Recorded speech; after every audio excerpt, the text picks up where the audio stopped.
નમસ્કાર મિત્રો, MS voice Gujarati YouTube ચેનલમાં તમારું હાર્દિક સ્વાગત છે. ગુજરાત સરકાર દ્વારા માનવ કલ્યાણ યોજના 2026 ક્યારે શરૂ કરવામાં આવશે? 2026 માટેના નવા નિયમો શું છે? આ યોજના અંતર્ગત કયા સાધનો મળવાપાત્ર થતા હોય છે ને ફોર્મ ભરવા માટે કયા ડોક્યુમેન્ટની જરૂર પડશે? તે બધી જ માહિતી તમને આ વિડીયોમાં જણાવવામાં આવશે. તેના માટે અમારી ચેનલ MS વોઇસ ગુજરાતીને સબસ્ક્રાઈબ કરી લેજો અને વિડીયોને પૂરો અંત સુધી જરૂર દેખજો. આ યોજના ગુજરાત સરકારના કુટીર અને ગ્રામ ઉદ્યોગ કમિશનરની કચેરી દ્વારા ચલાવવામાં આવે છે. તેનો મુખ્ય હેતુ આર્થિક રીતે નબળા વર્ગના કારીગરો, મજૂરો અને નાના વ્યવસાયિકોને સાધન આપીને સ્વરોજગાર પૂરો કરવા માટે સરકાર દ્વારા યોજના શરૂ કરવામાં આવી હતી. આ યોજનામાં કયા લાભો મળવાપાત્ર થાય છે? તો તેમાં કુલ ટૂલકીટ સહાય આપવામાં આવે છે. આ યોજનામાં પહેલા 28 જેટલા વિવિધ વ્યવસાયો માટે ટૂલકીટ આપવામાં આવતી હતી, પરંતુ સરકાર દ્વારા હાલમાં 10 જેટલા જ વ્યવસાયો માટે ટૂલકીટ આપવામાં આવે છે. આમાં કોઈ રોકડ રકમ આપવામાં આવતી નથી, પરંતુ વ્યવસાય શરૂ કરવા માટે જરૂરી સાધનો જેમ કે સિલાઈ મશીન, બ્યુટી પાર્લર કીટ, સુથારી કામના સાધનો વગેરે પૂરા પાડવામાં આવે છે. આ યોજનાનો લાભ તમારે લેવો હોય તો કઈ પાત્રતા છે, સરકારના શું નિયમો છે? તો જે પણ અરજદાર આ યોજનાનો લાભ લેવા માંગે છે તેની ઉંમર 18 થી લઈને 60 વર્ષ વચ્ચે હશે તો જ તે ફોર્મ ભરી શકશે. ગ્રામ્ય વિસ્તારના લાભાર્થીઓ માટે જિલ્લા ગ્રામ વિકાસ વિભાગની ગરીબી રેખાની યાદીમાં સમાવેશ થયેલો હોવો જરૂરી છે. તથા જે પણ લાભાર્થી 0 થી 16 નો સ્કોર ધરાવતા લાભાર્થી આવકનો દાખલો રજૂ કરવાનો રહેતો નથી, અથવા તો અરજદારના કુટુંબની વાર્ષિક આવક મર્યાદા 6 લાખ સુધી હોવી જોઈએ. તે અંગેનો તાલુકા અથવા તો નગરપાલિકા ચીફ ઓફિસર અથવા તો મહાનગરપાલિકાઓમાં અધિકૃત અધિકારીનો આવકનો દાખલો અથવા તો પંચાયતના તલાટી કમ મંત્રીનો આવકનો દાખલો જેની આવક મર્યાદા 6 લાખ કરતાં ઓછી હોય તેવો દાખલો લાવવાની તમારે જરૂર પડશે. આ યોજનાનો ફોર્મ ભરવા માટે તમારે કયા ડોક્યુમેન્ટ તૈયાર રાખવાના થશે? તો સૌપ્રથમ તો લાભાર્થી પાસે આધાર કાર્ડ હોવું જરૂરી છે. ત્યારબાદ રેશન કાર્ડ, ચૂંટણી કાર્ડ, રેશન કાર્ડ અને ચૂંટણી કાર્ડ, આધાર કાર્ડ તમામમાં લાભાર્થીનો એક નામ બધે સરખું જોવું જરૂરી છે. ત્યારબાદ રહેઠાણના પુરાવા તરીકે વીજળી બિલ, ચૂંટણી કાર્ડ વગેરે આપી શકે છે. ત્યારબાદ જાતિનો દાખલો જો લાગુ પડતો હોય તો લાભાર્થીએ જાતિનો દાખલો પણ આપવાનો હોય છે. અભ્યાસનો પુરાવો જો તમારી પાસે હોય તો તમારું ફોર્મ પાસ થવાની શક્યતાઓ ઘણી વધી જતી હોય છે.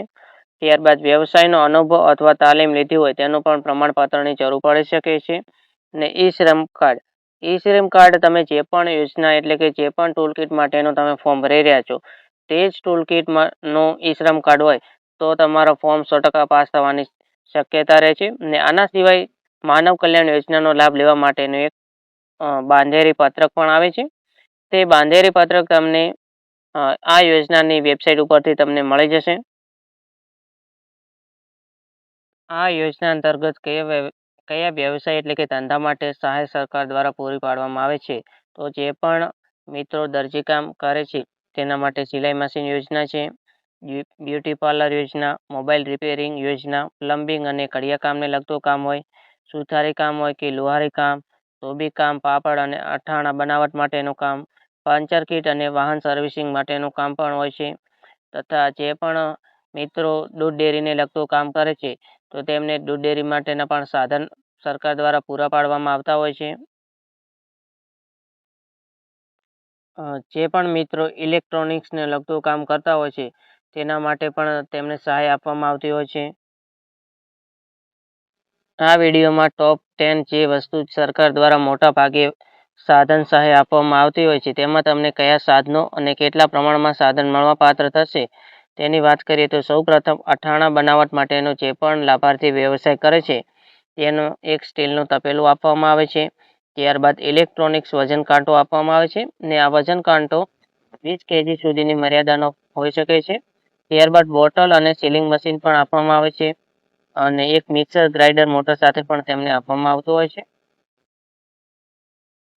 ત્યારબાદ જે પણ મિત્રો ઇલેક્ટ્રોનિક્સને લગતું રિપેરિંગનું કામકાજ કરે છે તેમને કયા સાધનો મળવાપાત્ર થાય છે? તો સૌપ્રથમ તેમને મેગર આપવામાં આવે છે, ઇલેક્ટ્રોનિક્સ ક્લિપ ઓન મીટર આપવામાં આવતું હોય છે, હાઇડ્રોલિક ક્લિમ્પિંગ ટૂલ્સ પણ આપવામાં આવતું હોય છે, AC voltage detector, electronics cutter, mini air circuit breaker MBC પણ આપવામાં આવતી હોય છે.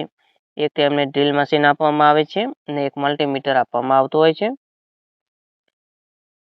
જે પણ લાભાર્થીઓ દૂધ દહીં વેચવાનું કામ કરતા હોય તેમને કઈ સાધન મળવાપાત્ર થાય છે, તો તેમને 30 લીટરના દૂધના 2 કેન આપવામાં આવતા હોય છે. ત્યારબાદ એક સ્ટીલનું તપેલું આપવામાં આવે છે. ઇલેક્ટ્રોનિક્સ વજન કાંટો પણ આપવામાં આવતો હોય છે. તેમને એક ઇલેક્ટ્રોનિક વલણું પણ આપવામાં આવે છે. ત્યારબાદ 2 સાદા કેરેટ આપવામાં આવે છે અને એક પરફોરેટેડ 2 પરફોરેટેડ કેરેટ પણ આપવામાં આવતા હોય છે. જો કોઈ લાભાર્થીઓ પંચર કિટનું કામકાજ કરતા હોય તો તેમને ફક્ત એર કમ્પ્રેસર મશીન મળવાપાત્ર થતું હોય છે. ને જો કોઈ લાભાર્થીઓ પાપડ બનાવવાનો વ્યવસાય કરતા હોય તેઓના માટે કોમર્શિયલ આટા મેકિંગ મશીન સાથેની એક મોટર પણ આપવામાં આવે છે. ત્યારબાદ ઇલેક્ટ્રોનિક્સ વજન કાંટો સરકાર દ્વારા આપવામાં આવે છે. ને પ્લાસ્ટિક બેગ સીલિંગ માટેનું એક મશીન પણ આપવામાં આવતું હોય છે.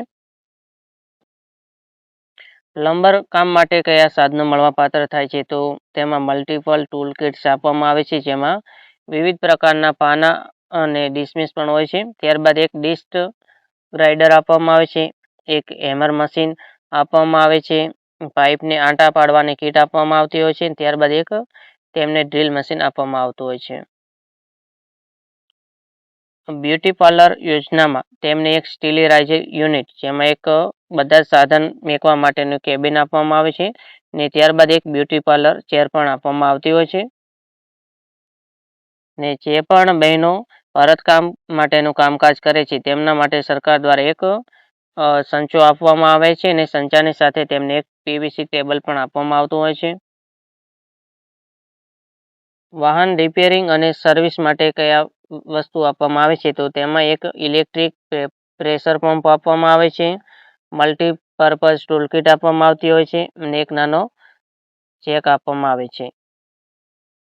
ને જો કોઈ લાભાર્થી મિત્રો સેન્ટિંગનું કામકાજ એટલે કે કડિયા કામ કરતા હોય તેઓને એક સેફ્ટી કિટ આપવામાં આવે છે. ત્યારબાદ એક વાઇબ્રેટર મશીન આપવામાં આવતું હોય છે ને મલ્ટિપલ ટૂલ કિટ્સ આપવામાં આવે છે ને તેમને એક ડ્રીલ મશીન આપવામાં આવે છે.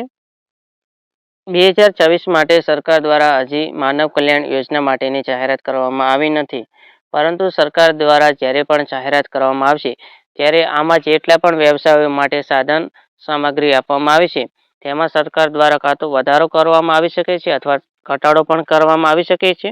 ને આ યોજના માટેના ફોર્મ ભરવાની મોટા ભાગે શરૂઆત એપ્રિલ મહિનાના શરૂઆતમાં થતી હોય છે ને જેની તમારે સત્તાવાર વેબસાઇટ e-Cooteinની તમારે મુલાકાત લેવાની રહેશે. ને આ યોજનાના ફોર્મ ભરવાની જ્યારે પણ શરૂઆત થશે તેની અપડેટ અમારી ચેનલ MS વોઇસ ગુજરાતી પર આપવામાં આવશે. તેના માટે અમારી ચેનલને સબસ્ક્રાઈબ કરી લેજો. આ વિડીયો બીજા મિત્રોને પણ શેર કરજો. વિડીયોને લાઇક કરી દેજો અને કોમેન્ટમાં તમારો અભિપ્રાય આપવાનું ભૂલતા નહીં. વિડીયોના તમે કોમેન્ટ બોક્સમાં જશો ત્યારે તમે કોમેન્ટ બોક્સની બાજુમાં એક હાઈપ ધીસ વિડીયોનો એક ઓપ્શન આવે છે, તેમાં તમારે હાઈપ પર ક્લિક કરવાનું છે ને અહીંયા હાઈપમાં જેટલા પણ પોઈન્ટ આપેલ છે તે પોઈન્ટ તમારે હાઈપ કરી દેવાના રહેશે.